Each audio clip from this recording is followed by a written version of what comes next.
안녕하세요.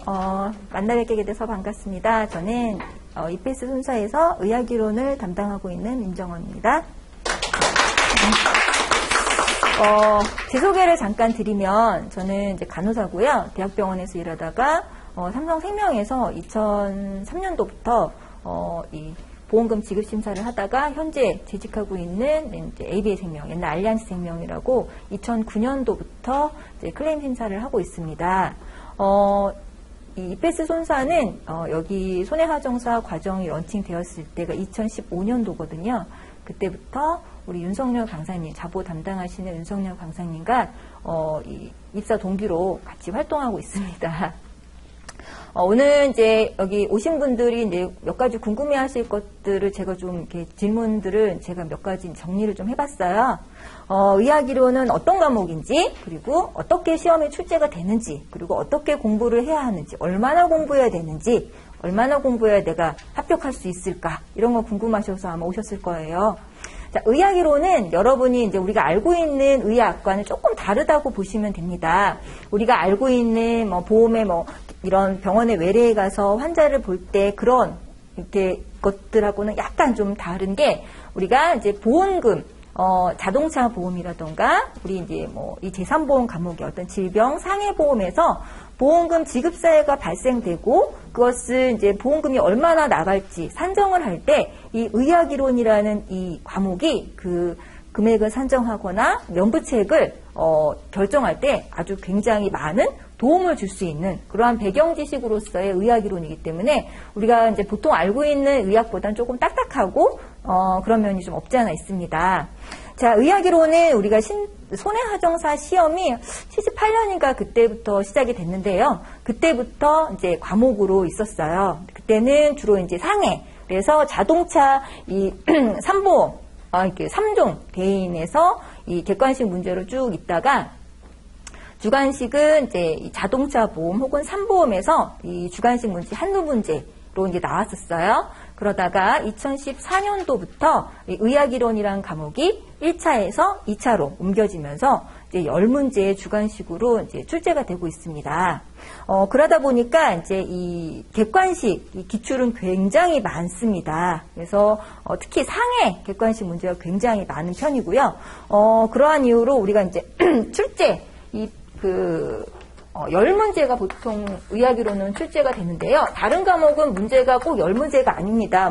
5문제, 6문제 이렇게 나오는 경우가 있어요. 근데 의학이론은 10문제가 나오고 그 중에 상해가 6문제, 60점에 해당하고요. 질병이 4문제가 나옵니다. 이 상해는 아까 말씀드렸듯이 우리가 이제 이 기존의 객관식 기출문제의 어떤 문제은행화돼서 그것을 이제 기준으로 많이 문제가 출제가 되는데 보통 어떤 곳에서 많이 나오냐? 우리가 자동차 사고가 난다거나 그 외에 다른 사고로 발생할 수 있는 가장 대표적인 것이 골절과 그 외에 이제 머리 손상, 두부 손상이라던가 그 외에 기타 이제 신경 손상 이런 다양한 상해의 어떤 관련된 의학 문제들이 나오고요. 질병 같은 경우에는 우리가 많이 알고 있는 진단, 암, 뇌졸중, 그리고 어떤 심장, 심혈관 질환,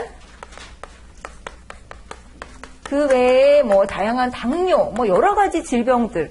최근에 이제 보험 상품이 굉장히 다양해져서 다양한 질병들을 보장하고 있지 않습니까? 그러한 어떤 의학적인 이런 내용들을 다루고 있어요. 그러다 보니까 사실 질병에 대한 범위가 훨씬 넓어요. 하지만 우리가 보험금을 산정할 때는 사실 상해가 더 많이 활용이 돼요. 우리가 이제 보험회사든 어디든 이 보험과 관련된 일을 할 때는 상해가 훨씬 더 많이 필요하기 때문에 이 상해를 조금 더 중점적으로 문제를 출제하고 있습니다.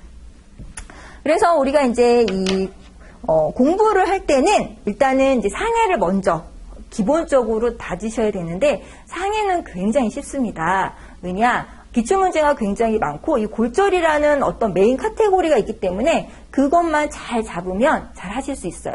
반면에 질병은 범위가 너무 넓어서 내가 어디까지 공부를 해야 할지 모르고 헤매는 경우가 많이 있습니다. 그러한 이유로 이제 학원을 오셔야 돼요. 왜냐하면 내가 이걸 의학은 사람들이 보니까 혼자 독학을 하더라. 그래서 독학을 하면 이상한 질병을 판다거나 이건 안 해도 되는데 한다거나 혹은 뭐 이렇게 막 영어를 외워야 되나 한글을 외워야 되나 어떤 이제 인폼이 없으니까 혼자 이제 삼천포로 빠지는 불상사가 생길 수 있어요. 그렇기 때문에 저한테 이제 이런 건 해야 됩니까? 이런 건 나옵니까? 이렇게 이제 물어보시면 제가 거기에 대한 기자비를 해드릴 수 있을 거예요.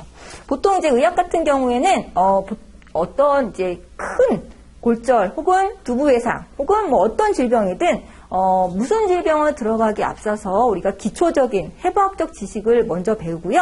그 다음에 시험에 나올 법한 질병들의 어떤 질병이 생기는 원인 그리고 어떠한 증상이 있는지 진단은 어떻게 하는지 치료 그리고 어떤 합병증이 남고 이 산보험과 어떻게 연계되는지까지 쭉 이렇게 패키지로 공부를 하게 됩니다.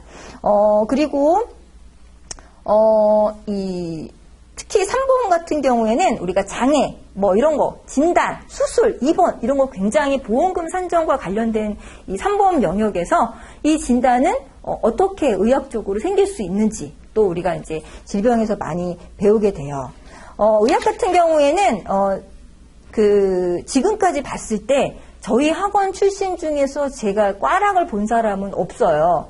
왜냐, 제가 잘해서라기보다는 어쨌든 학원을 다니면 과락은 특히 의학은 나오지 않거든요. 대부분 이제 평균적으로 봤을 때 이제 이 의학 이론을 이제 학원에 다니신다. 그러면 공부하는 패턴은 기본 이론 때 어떤 기본서를 쭉 배웁니다. 기본서 내가 읽으면 되지 하지만 말이 쉽지 읽기 너무 어려워요. 왜냐하면 의학 용어가 한글도 많고, 한문도 많고, 영어도 많고, 이게 무슨 뜻인지, 우리가 경부라는 말이 이제 교과서에 나오는데, 교재에 나오는데, 이 경부고속도로의 경부인지, 또 이제 어려우신 거예요. 이 경부는 한자의 목경자를 따서 어떤 특정 장기, 특정 뼈의 이 목 부분, 얇은 부분을 말하는데, 그것도 제가 알려주면 알지만, 그렇지 않으면 막 또 헤매시는 거죠. 그래서 이런 내가 기본서를 읽을 수 있을 정도의 어떤 이제 그런 실력을 같이 저와 함께 이제 책을 읽으면서 이해하는 시간을 갖는데요. 그거는 사실 온라인 강의로 들으셔도 전혀 무리가 없습니다. 그렇게 기본서를 보신 다음에 어느 정도 이렇게 이제 스타트가 됐다. 그러면 시험에 어떻게 나올 것인지 주로 제가 이제 이런 문제들이 좀 시험에 나올 것 같다. 이런 것들을 좀 짧게 정리한 것이 있습니다. 그걸 가지고 잘 외울 수 있고 시험에서 잘 풀 수 있는 그 과정을 5월부터 시작을 할 거예요. 그래서 지금 뭐 의학이론을 시작한다고 해서 전혀 늦지 않아요. 이거 5월부터 핵심 이론은 들으면서 기본 이론은 온라인으로 하면 충분히 하실 수 있어요. 근데 이제 의학이론이나 다른 과목도 마찬가지로 우리가 40점 이하가 되면 이제 꽈락이라서 불합격인데 40점 이상이 되면 일단 합격선의 커트라인은 되지만 40점 이상이라고 모두 합격이 되는 게 아니라 이제 이 나래비로 하죠. 이 점수 순서대로 하는데 보통 40점을 넘는 사람들의 합격은 의학이론에 따라서 이제 이 결과가 달라져요. 왜? 보통이 합격선에 있다 그러면 의학이론은 60점 이상 나와줘야 돼요. 왜냐? 대부분의 사람들이 이제 아시겠지만 이 보험회사에 다니시는 분들도 있고 그런 사람들 의학 잘 봅니다. 근데 보험회사에 다니지 않은 사람들 의학 모르잖아요. 그런 데서 이제 차이가 나고 이렇게 평균으로 이렇게 점수가 커트라인이 되기 때문에 의학이론은 평균을 올릴 수 있는 과목에 해당하거든요. 그래서 나 의학 한 50점 나올 것 같아. 의학은 이제 됐어. 라는 이런 공부 방향은 정말 잘못된 방향이에요. 그래서 의학은 보통 한 해가 어렵고 한 해가 쉽고 그랬는데 작년은 코로나 때문에 쉬웠어요. 정말 너무너무 쉬웠거든요.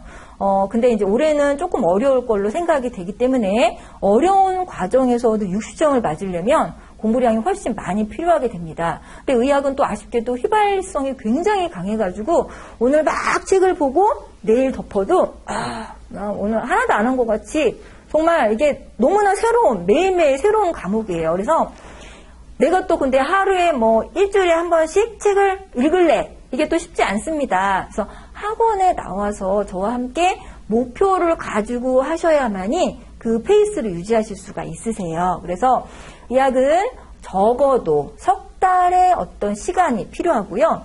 그 중에 2달은 이 제가 요약집을 드릴 거예요. 그거를 정말 이 옆에 이 책 여기 있잖아요. 거기가 새까매질 정도로 보셔야 돼요. 아, 이 정도면 됐다는 마음을 갖는 분은 늘 항상 50점을 넘은 적이 없었어요.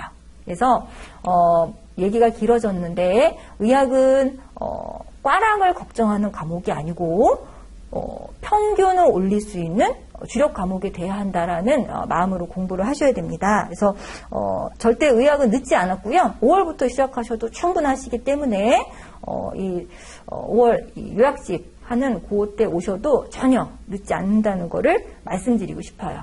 네, 이상입니다.